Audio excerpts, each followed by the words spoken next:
Bonjour le Japon, nous sommes à Tokyo, la capitale, une ville de plus de 12 millions d'habitants, une ville impressionnante et gigantesque. Au moment où je vous parle, 16 000 km et 8 heures de décalage horaire nous séparent. Mais qu'à cela ne tienne, nous essaierons dans la mesure du possible de vous faire découvrir le Japon profond aux traditions millénaires. Nous essaierons de vous faire découvrir le Japon des quartiers, des villes, ainsi que celui des campagnes les plus éloignées. Pour commencer, nous proposons de vivre comme si vous y étiez le long voyage qui a conduit l'équipe de la CRTV au Japon, ainsi que les toutes premières images captées par la caméra de Richard Besson en terre nippone. Ce n'est pas possible. Avant même que le travail commence. Jeudi 23 mai, à l'aéroport international de Douala, l'équipe de la CRTV pour la couverture de la Coupe du Monde Corée-Japon 2002 s'apprête à embarquer pour Tokyo via Paris.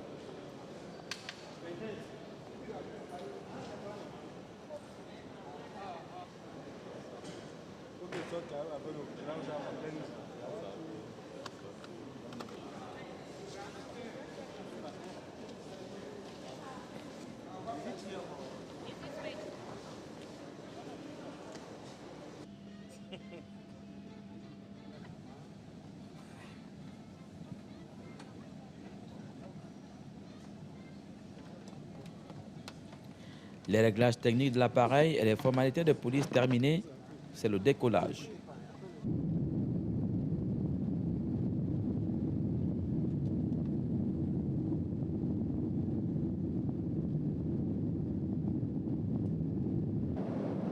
Le vol UY076 du Boeing 767 de la CAMER se déroule sans problème.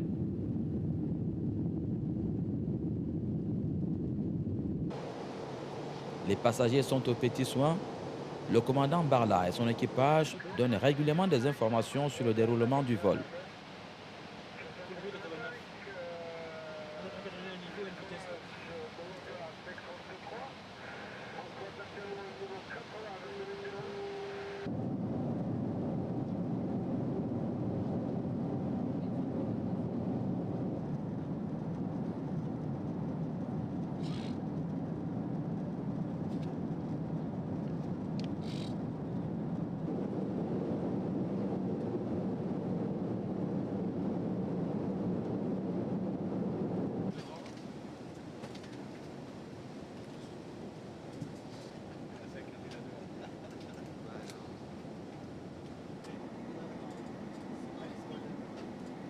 Au bout de 6h15 de voyage sans problème, le Boeing 767 de la CAMER amorce sa descente sur l'aéroport Charles de Gaulle.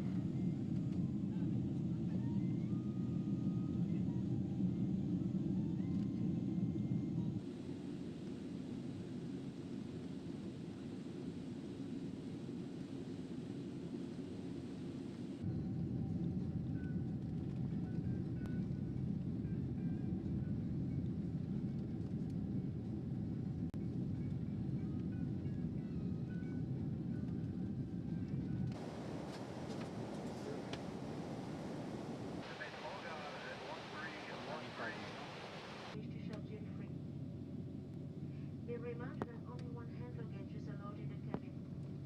Otherwise, we inform you that our checking desk will be closed 45 minutes before the departure.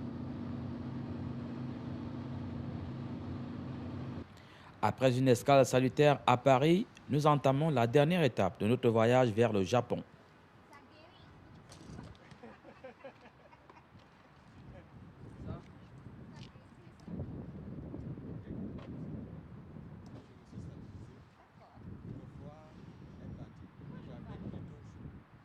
Ça, c'est Paris-Tokyo. C'est bien ça, le bien.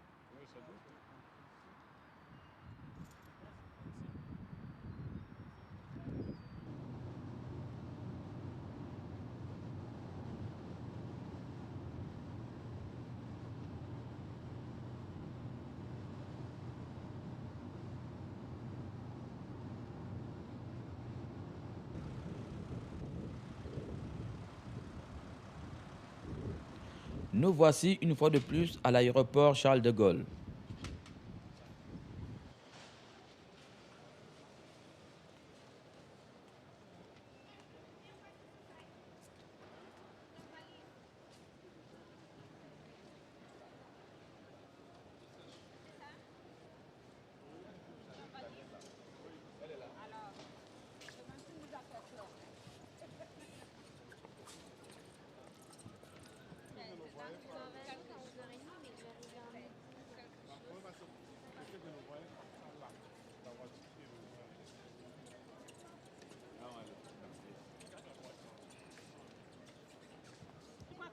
Viens ici qu'on enregistre ensemble. Laurent, est-ce que le... Yaoundé, c'était moi. Ici, on a nommé un autre. Ok. Mais dans le... Dans le... Comme c'est en train de se déchirer. Le passeport.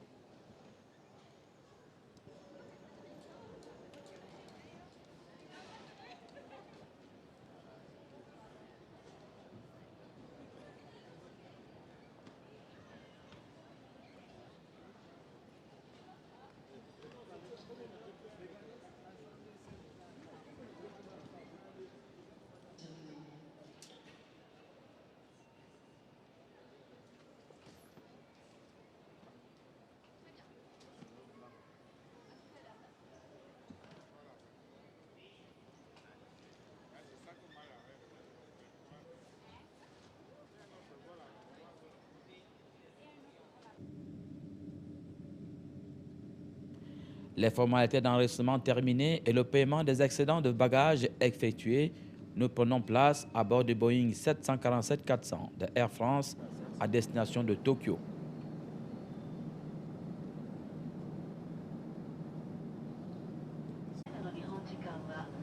C'est pour beaucoup d'entre nous le voyage en avion le plus long de l'histoire.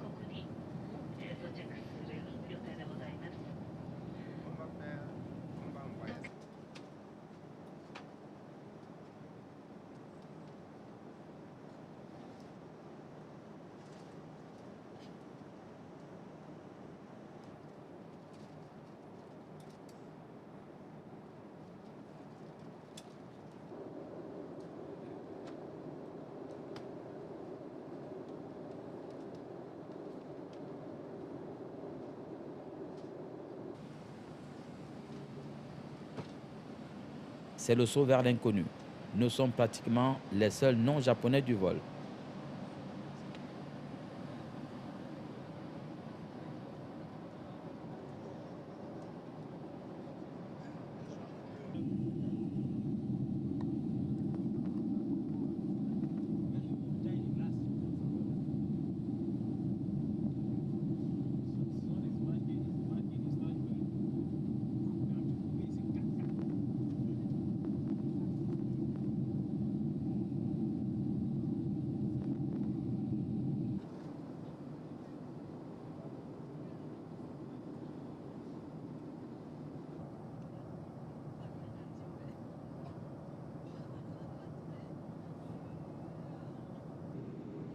Après avoir parcouru 9532 km en 11h30 et traversé la Sibérie, la ville de Khabalovsk en Russie et la mer du Japon, nous atterrissons enfin à l'aéroport de Narita, situé à près de 80 km de Tokyo, la capitale.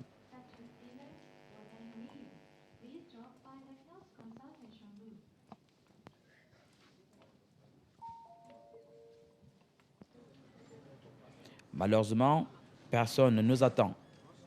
Commence alors le dur et long apprentissage du langage de sourds, car au pays du soleil levant, on ne parle que japonais. Une personne sur 1000 parle anglais et encore. La langue française, quant à elle, est pratiquement inexistante.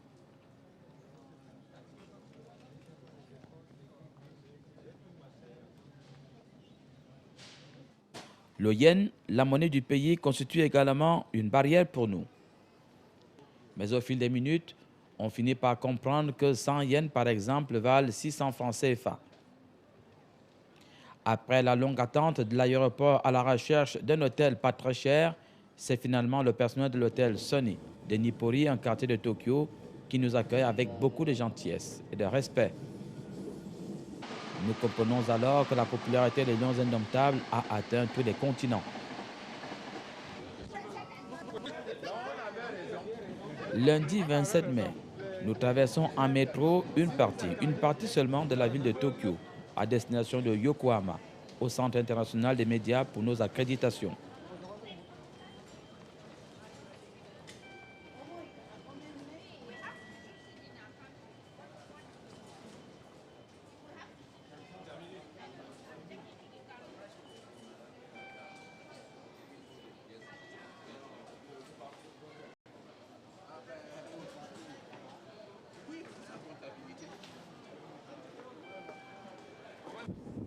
Occasion pour nous de découvrir en partie l'immensité de la ville de Tokyo et le génie du peuple japonais.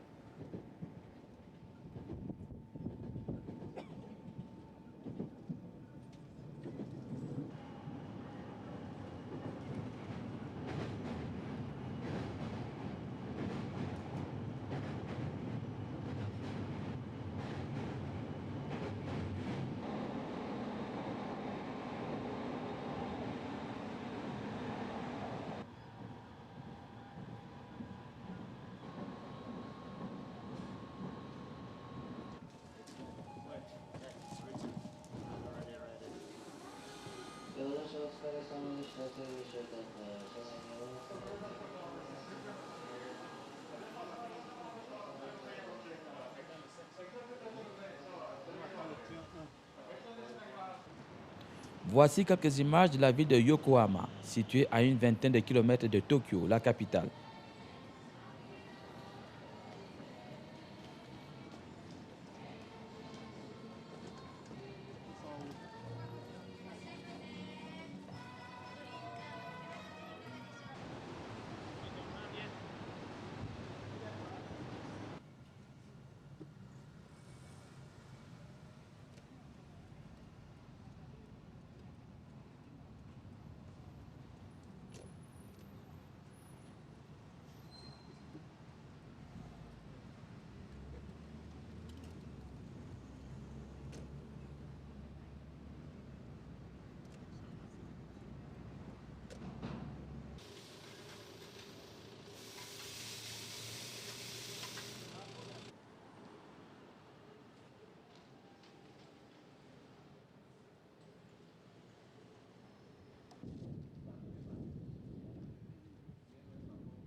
Après les accréditations, nous ne résistons pas à l'envie de découvrir la cuisine japonaise.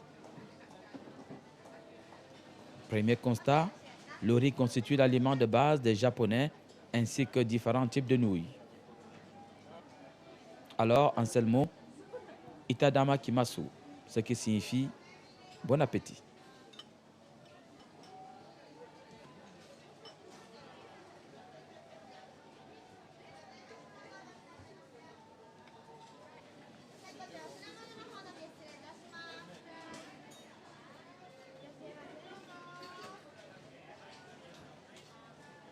On ne saurait mettre un terme à cette émission sans vous dire que la vie est chère, très chère au Japon. Mais qu'en revanche, il fait beau. En ce mois de juin 2002, la température varie entre 18 et 22 degrés.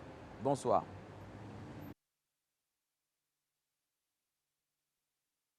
Bonsoir.